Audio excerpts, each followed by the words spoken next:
Hello. Wasn't sure what I'd do this video on, but it's your favorite author again. Back with some more writing advice. Actually, if I can, let's do it this way. There we go. Back with some more writing advice. No, I'm not outdoors, but been running around outdoors all day. So, if you've been following along to my writing advice, tonight's topic I talked about being a detective, building word lists and thesauruses. So, let's see here. If I can pull this, here's my thesaurus. You can see right there. And I think that was printed sometime in the 70s. That's my personal favorite. Anyways, so I thought I would go over that because I'm currently writing my book.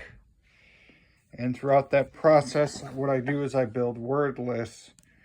And I'll show you here. I look through my thesaurus and I just start finding words that are palatable to my novel. And what does that mean? Well, like any art form, a good artist, a good writer will come up with an imaginary set of rules and stick to it. It means you won't go outside of those rules. So I look for words that work within the framework of the story I'm writing.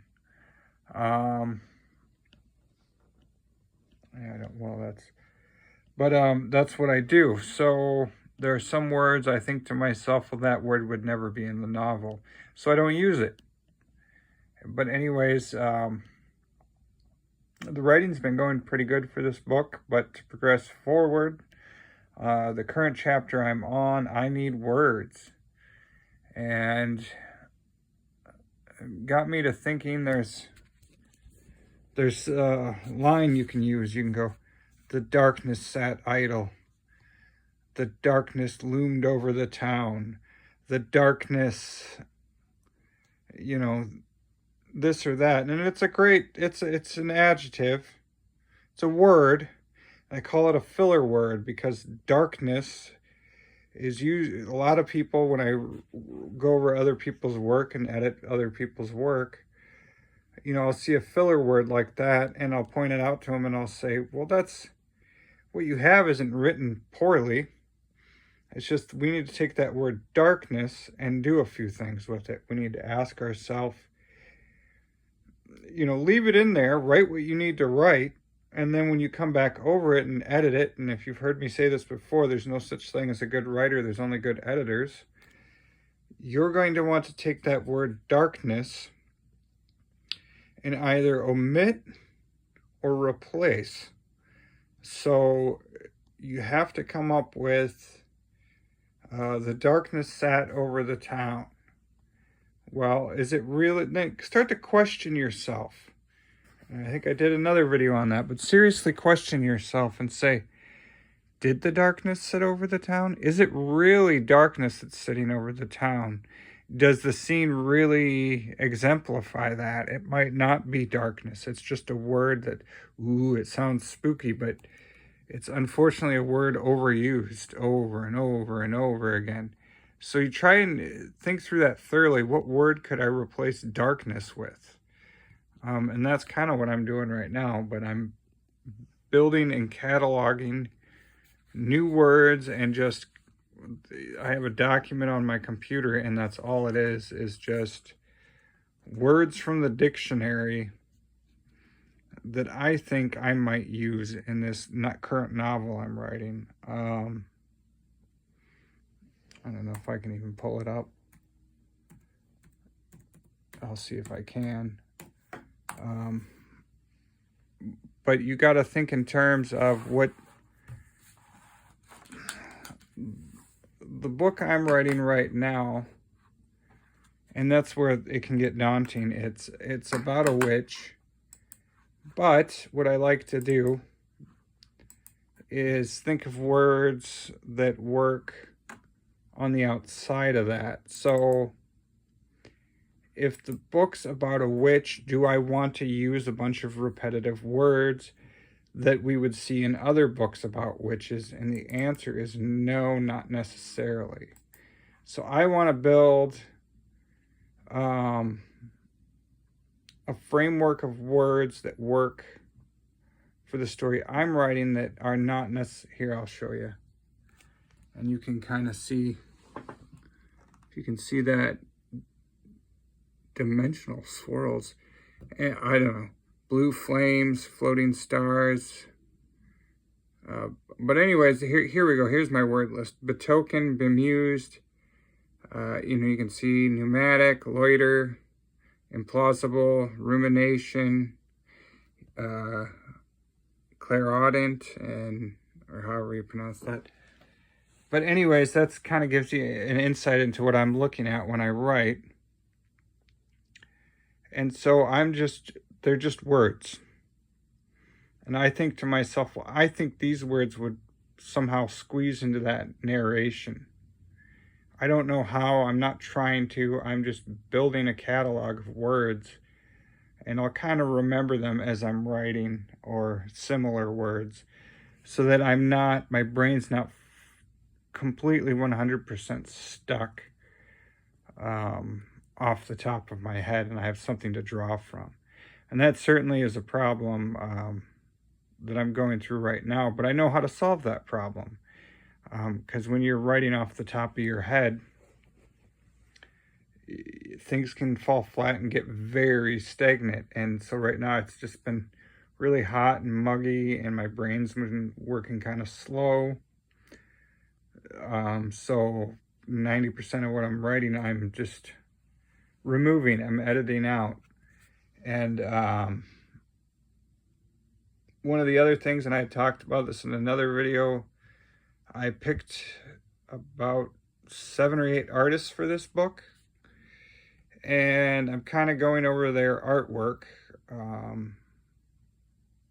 looking at their paintings, trying to figure out what they're about, thinking of the word usage one might use to describe these paintings.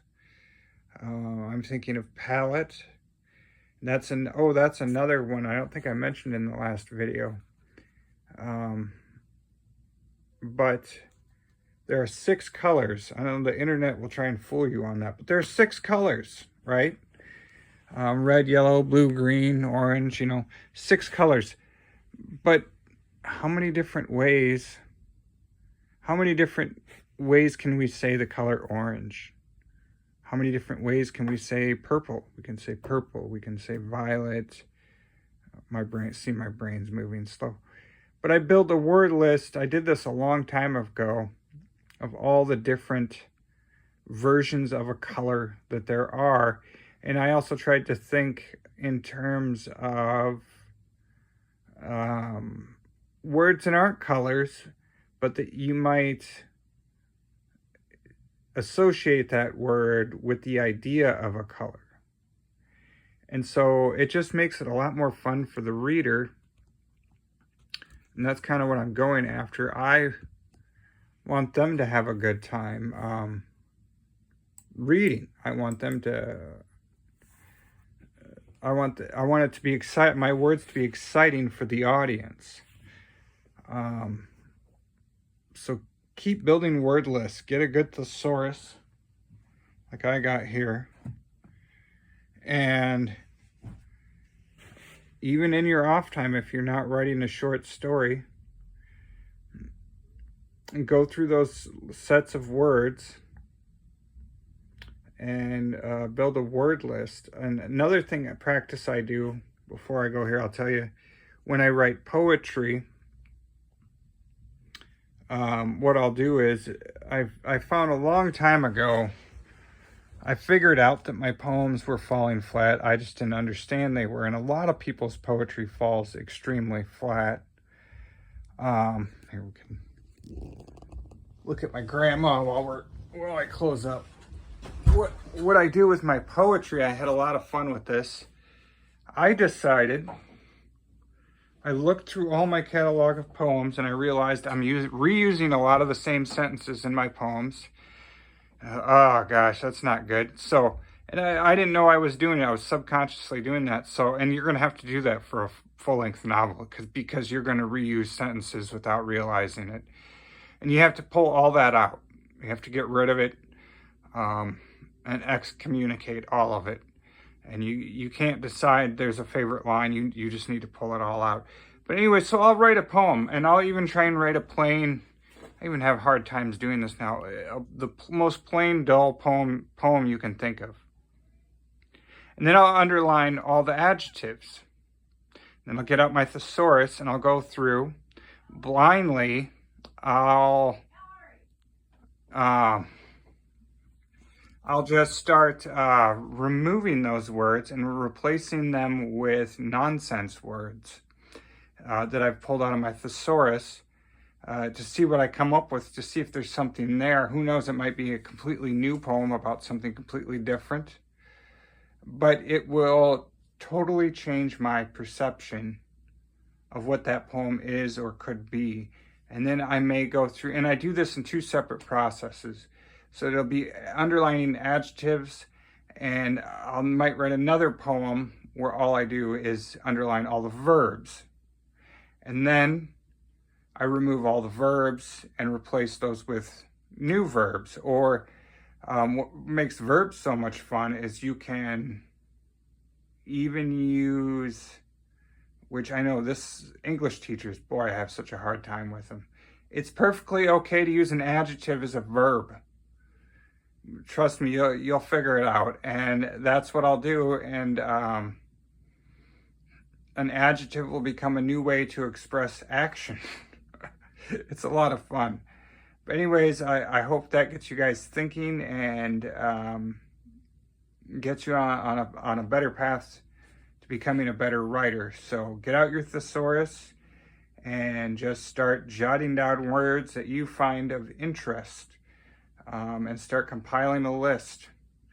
There you go. Have a good night.